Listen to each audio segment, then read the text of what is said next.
Hi, Tony DeWitt here, Missouri appellate attorney and a guy who likes to make the law make sense on YouTube. Oh, shouldn't have had those jalapenos for breakfast. Today we're going to talk about mistakes in criminal labs and what lawyers do about them and how they get discovered and that sort of thing. So let's head on down to the beach and talk about that.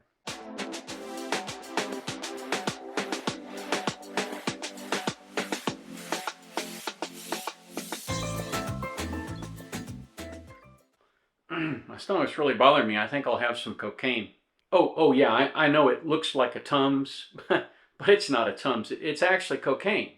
No, really. I mean, that's what the Hamilton County lab says, believe it or not. In October of 2022, in Hamilton County, Ohio, in the Cincinnati area, a gentleman was going about his business and he got pulled over for some minor infraction, likely because he had a prior drug conviction.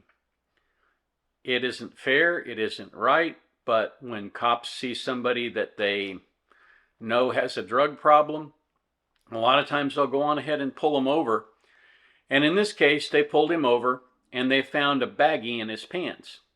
Well, a baggie in his pants could only mean one thing, right? It had to contain something nefarious. What it contained were Tums. Just regular, common old Tums. You know the Tums with the little writing on the front of them that says T-U-M-S, Tums? Deputy Dog, being the real genius here, decided he would send that to the crime lab. Because you never can tell how tricky these criminals are. They might very well be putting cocaine into chewable tablets. So they let the guy go after the stop, and he doesn't think anything more about it until a week later when they pull him out of his car at gunpoint, throw him on the ground, handcuff his hands behind his back, and take him in for possession of cocaine. He's like, what? I haven't had any cocaine. I don't have any cocaine. And as usually happens in these situations, the public defender looked at his record and said, the guy's got a drug habit. He's had a drug habit in the past. Here's what we're going to do. We're going to plead you out. We'll get you into rehab. We'll make light of this. You'll have to do a little time, but it won't be much. And he's like, no, you don't understand. I had Tums in my pocket. Sure you did. And unfortunately for him, they were prepared to plead him out. All he had to do was agree, and he wouldn't agree. So a pro bono lawyer came in, and she looked at the record, and she said, it's probably pretty likely that he relapsed. But, it's worth paying to have the sample tested again. So they got the sample, and they had it tested, and shazam, it was Tums. So they had to dismiss the charges in the interest of justice. So the right thing happened, right? The good result occurred because the lab report was in error. But what does that tell you about the lab if it can't tell the difference between cocaine and Tums? That's a pretty bad lab, I just have to say. So how did they fix this problem? We're going to look at the work of this one analyst for the last 6 months and double check and make sure that he's done everything right. And that might make somebody happy, but the bottom line is that guy has touched evidence on multiple cases. And in each of those multiple cases, if he's done the same kind of shoddy work, well, then you've got a huge problem on your hands and you're going to have to start letting people out of jail, which is never a good result.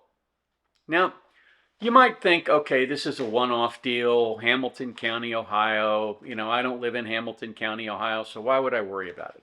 Well, you should worry about it for one big reason, and that is that these kinds of things are not isolated to Hamilton County, Ohio. In fact, in 2015, according to the Washington Post, the FBI discovered that for decades it had been misidentifying and improperly identifying hair samples and reporting that out as good science. And as a result, there were 32 defendants who were tried for murder and sentenced to death, and 14 of them were already executed by the time the FBI came forward and reluctantly admitted its error. Anytime you give the institution that is in charge of convicting people the free rein to conduct their own laboratory analysis, you set yourself up for exactly this kind of problem. A crime lab should not be run by the state. It should be run by independent scientists with strict laboratory protocols, but it isn't. And I think the way to fix this problem, even with the FBI lab, is to take it out of the FBI, to take it out of the county. There could very easily be a state crime lab in many states, probably not in Texas and Alaska because it's so big, in California because it's pretty big too, but in states like Connecticut, Delaware, Massachusetts, the smaller states, you could have one crime lab for the entire state, and you could set it up as an independent organization that isn't beholden to the state prosecutor's office, and it isn't under the control of the police departments. Because in these cases, generally speaking, a lot of these people are being identified as police officers who are doing this shoddy analysis. In 1995, you guys may remember, if you were around at the time, there was a guy by the name of O.J. Simpson, who was a fairly famous former running back. O.J. Simpson was accused of killing Nicole Brown Simpson, who I believe had just divorced him, and her new flame, a guy by the name of Ronald Goldman. And there were numerous missteps in the case in terms of the forensic analyses. And as a result of that, the jury, I think, pretty much revolted based on what they saw as a pattern of systemic racism in the LAPD, and they acquitted him. So sometimes bad science can result in a bad result for the community. You might wind up turning people free because people don't trust the science. In one of the most egregious examples of what I would call fraudulent science, in 2000, there was a state trooper who came home and found his wife and son murdered. His son was still alive. When he got there, he tried CPR, he tried to save his life, and when he realized his son was not responding to the CPR, he called 911, and the Indiana Crime Lab at that point had a blood spatter expert who said that the blood spatter on his shirt, which had come from him trying to do CPR on his son, it indicated that he had killed his wife. And as a result of that, they tried him and they convicted him for murder. He was convicted in large part because of this blood splatter evidence. The only problem? The blood splatter evidence technician, the one who claimed to have expertly analyzed these blood splatters, had falsified his credentials. He had absolutely no experience in blood splatter analysis. And yet, he was permitted to testify. No one had checked his resume. No one had checked his credentials to be sure that he was actually what he claimed to be. And as a result, an innocent man was convicted. Now, the Indiana Court of Appeals overturned the conviction. And then, shortly thereafter, DNA evidence came up that indicated that another person convicted in another crime had been present at the crime scene. So the police went and talked to him, and he said, "Oh yeah, I was there, but it was the trooper who did it." And for some reason, which escapes me, apparently they just didn't like this trooper, they took him to trial again as a co-conspirator with the other gentleman, and as a result, he was convicted a second time. This time it took the Indiana Supreme Court to overturn the conviction on the basis of the fact that they found new DNA underneath the decedent's fingernails, the wife's fingernails, that came solely from the person who was identified by the DNA, the other convict. And it took 13 years to get that gentleman out of prison. Now, don't you think if you were running a laboratory that you would check the credentials of people who come in and say, "Hey, I'm a blood splatter evidence person. Hey, I'm a ballistics expert."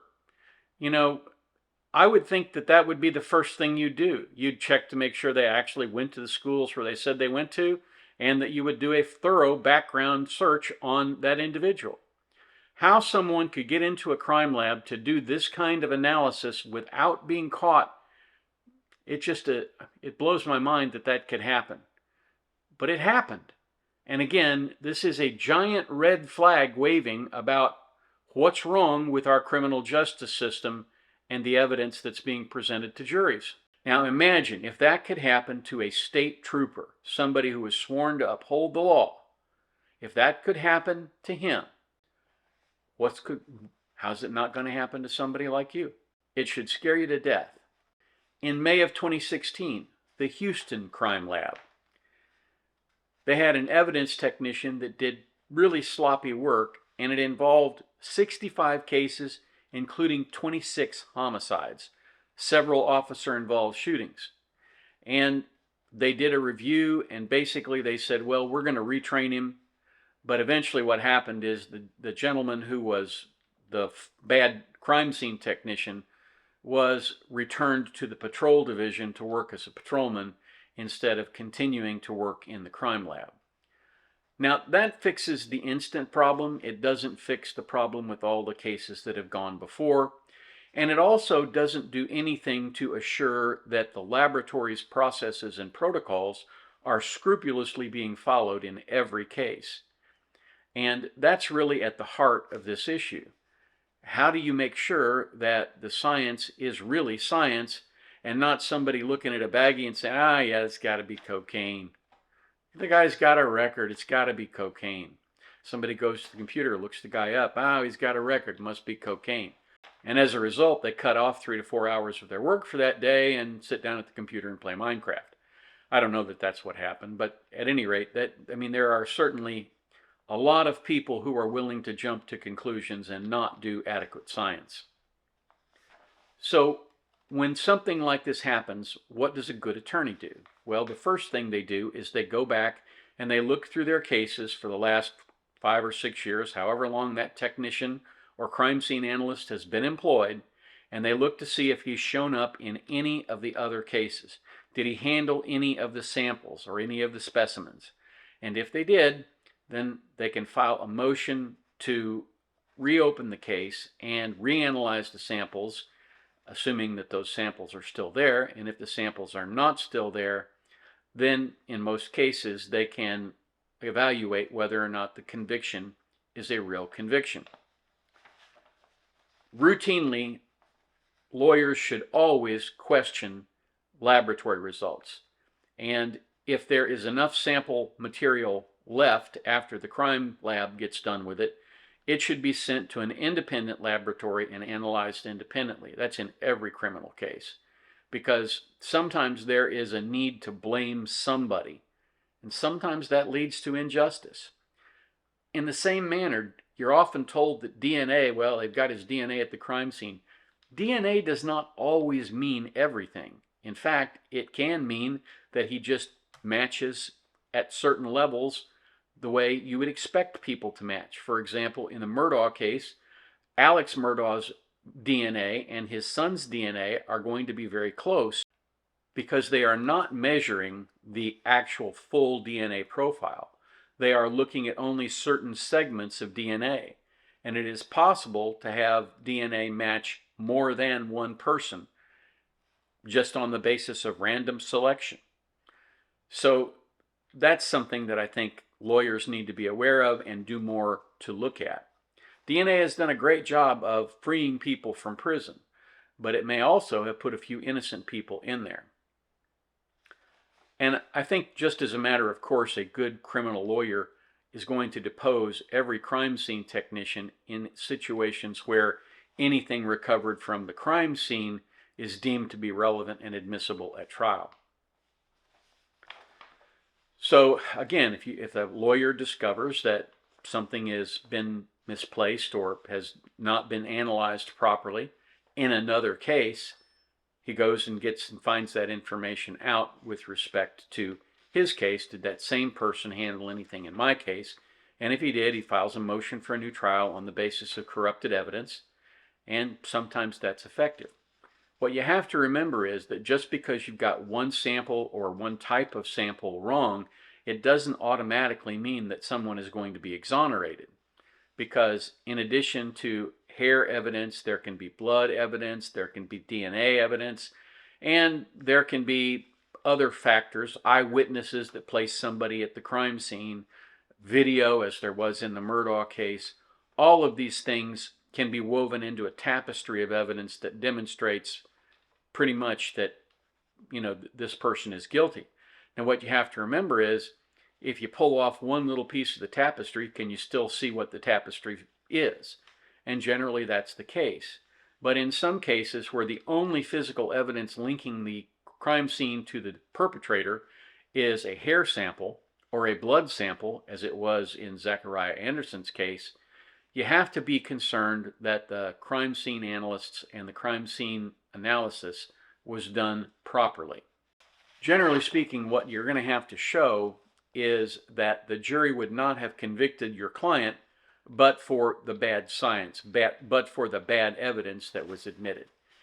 And that's still a pretty steep hurdle because generally speaking, courts like to believe that juries get it right, but they do not always get it right. And as a result of that, particularly in the area of fire science, there can be a lot of cases where, the fire marshal will testify that there was accelerant used when in fact there wasn't. There are a lot of ways that crime scene analysis boils down to reading tea leaves. And so good attorneys are good at cross-examining those people and showing that. In the event that you don't have a good attorney to do that, then hopefully at some point when the bad science is examined in another case, you get the opportunity. Of course, after that, the guy spent 5, 10, 15 years in jail. That's not exactly a good outcome for him. This video was in response to a viewer request. I hope that this answers your questions. If not, drop them in the comments down below and I'll do my best to get an answer to you. I've come down pretty hard on these laboratory people, and I don't mean to damn every one of them, because there are a lot of good, competent, conscientious crime scene technicians out there. There are a lot of good laboratory analysts out there that scrupulously follow the rules, and if they can't give the prosecutor an answer, say, I can't give you an answer. I would hold those people up as the best example of what a crime lab should be. And it is my hope that there are more of them than there are the people who want to get to the end result and play Minecraft. So thank you again for watching. If you have the opportunity today, do something nice for someone. Like, share, subscribe, all the stuff all of us YouTubers ask you to do. And if you have subscribed, I want to thank you. If you haven't, you ought to consider it. We do some interesting things here. Thanks again for watching. Have a marvelous day. We'll catch you on here next time at the beach.